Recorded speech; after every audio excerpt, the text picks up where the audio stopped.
Thierry Fontaine, bonjour, vous êtes le nouveau président de l'UMI, l'Union des métiers de l'industrie hôtelière. Vous connaissez parfaitement bien ce secteur puisque vous-même, à titre personnel, êtes propriétaire de 3 établissements, à la fois un restaurant traditionnel, une brasserie et même une boîte de nuit. Alors avant d'évoquer la situation économique de votre secteur, je voudrais qu'on dise un mot sur la polémique actuelle concernant les restaurants clandestins. On a beaucoup entendu parler de restaurants clandestins à Paris ces derniers jours, mais vous et moi savons que aussi à Lyon, il y a quelques soucis et quelques restaurants qui discrètement organisent des dîners secrets et reçoivent une clientèle. Quelle est l'ampleur de ce phénomène à Lyon ? L'ampleur, elle est quand même minime, hein. On parle de quelques établissements qui font beaucoup de bruit, évidemment. Alors, en tant que président de l'UMI, je ne peux que condamner ces agissements, hein. On a tous envie d'en sortir le plus vite possible. Et les agissements de quelques-uns ne peuvent pas mettre en difficulté une profession, de par la qualité de l'exécution des gestes barrières et de ce qu'on a vécu tout le long. Mais à la fois, je peux malheureusement, difficilement l'expliquer, mais je peux comprendre que certains qui sont en dehors des aides, où le système ne s'adapte pas à eux, malheureusement pour survivre, quand on vous dit vous allez mourir, vous faites tout pour survivre. Attendez, je comprends ce que vous dites, je ne sais pas s'il y a des établissements qui sont en dehors des aides, mais ceux dont on a entendu parler à Lyon, qui ont organisé des dîners, je ne sais pas si il y a eu des sanctions qui ont été prises, mais ce pas des établissements qui sont en dehors des aides, ce sont des établissements qui sont tout à fait dans les aides, le personnel est au chômage technique, je ne sais pas quelles aides... Ça, je le condamne, clairement, voilà. Ça, je le condamne. Est-ce qu'il y a eu des fermetures qui ont été décidées ? Qu'est-ce que risquent les établissements qui ouvrent de façon clandestine ? Alors, ces établissements, bien sûr, ils risquent une fermeture administrative qui peut aller juste au moment de l'ouverture de tout le monde, c'est-à-dire qu'au moment où tout le monde va ouvrir, eux vont fermer, 15 jours, un mois, 2 mois. Il y a des décisions dans ce sens qui ont été prises à Lyon ? Il y a des décisions, oui, qui vont aller dans ce sens, bien sûr.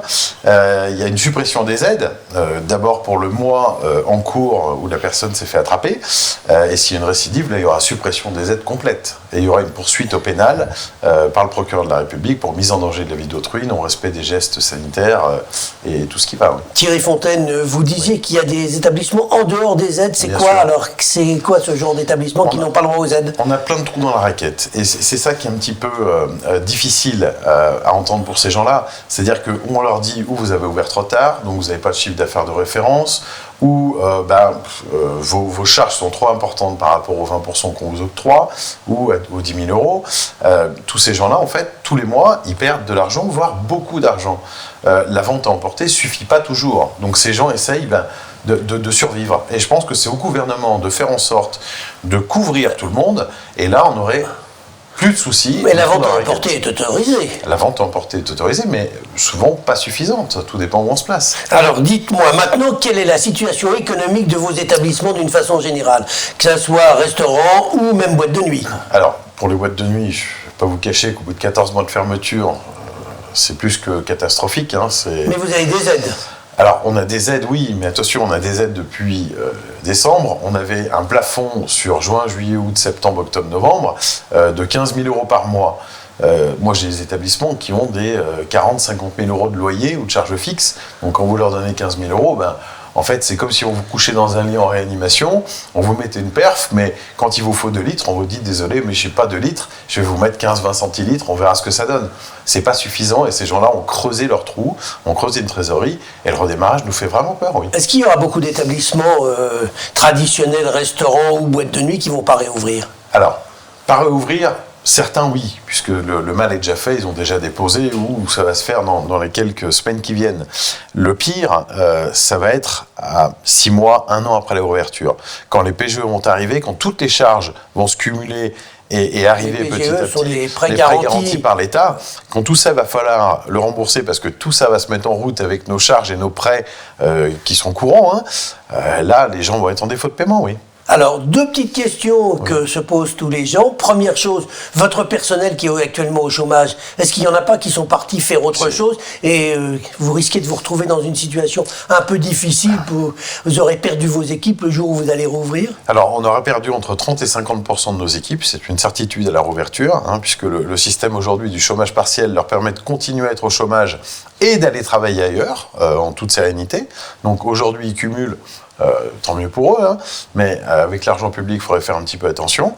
Et à la rouverture, beaucoup ont choisi d'autres orientations professionnelles, les fermetures ayant duré aussi longtemps. En effet, le jour où on va les rappeler pour ouvrir, vont nous dire « désolé, j'ai trouvé autre chose ». Et à ce moment-là, on va se retrouver face à une réouverture, à une réorganisation. On va devoir réembaucher et on n'aura pas assez de personnel à réembaucher. Et de plus, on va devoir les former, sinon on n'aura pas de qualité de service. Dites-moi, Thierry Fontaine, est-ce qu'on a une date pour la réouverture? Est-ce que maintenant, on sait exactement ce qu'il en est, ou vous êtes toujours dans le flou? On est toujours dans l'espérance, c'est pas le flou. Les plus optimistes espèrent en effet que le 15 mai sera bien les restaurants et pas seulement les cinémas. Les plus pessimistes nous parlent de septembre. Il y a tout qui circule. Le gouvernement aujourd'hui ne dit absolument rien, donc tout est rumeur. On avance avec eux prudemment là-dessus. On a mis des plans d'ouverture en plusieurs étapes, mais on n'a pas mis le début. Alors ça, c'est pour les restaurants. Est-ce que pour les boîtes de nuit, alors que les boîtes de nuit, les gens sont les uns contre les autres et il n'y a pas de gestes barrières, il y a un espoir pour cet été ou plus du tout? Alors, il y a toujours un espoir pour cet été, pour début juillet. Les gestes barrières, on peut toujours en mettre en place. On est bien arrivé à faire respecter l'interdiction de fumer dans nos établissements, malgré que les jeunes soient alcoolisés. On pourra faire respecter le gel hydroalcoolique, le port du masque. Mais pas la distanciation dans une boîte de nuit, vous êtes d'accord avec moi? Ça va être un peu plus compliqué, mais on a des solutions qu'on a proposées au gouvernement pour le faire, notamment la suppression de la piste de danse et que les gens puissent danser autour de leur table. Donc là, on serait par exemple autour de votre table à 6, 8 ou 10, tout dépend ce qui sera autorisé. On dansera, on ne se mélangera pas avec les autres groupes. Donc c'est un peu ridicule quand même. On sait bien que ça ne tiendra pas. Il faut survivre. Donc on propose et on essaiera d'appliquer, et puis en fonction de ce qui fonctionnera ou pas, on adaptera le jour venu. Avant de nous quitter, c'est combien d'emplois et combien d'établissements LUMI dans la région de Lyon? Dans la région, c'est environ 1300 entreprises adhérentes.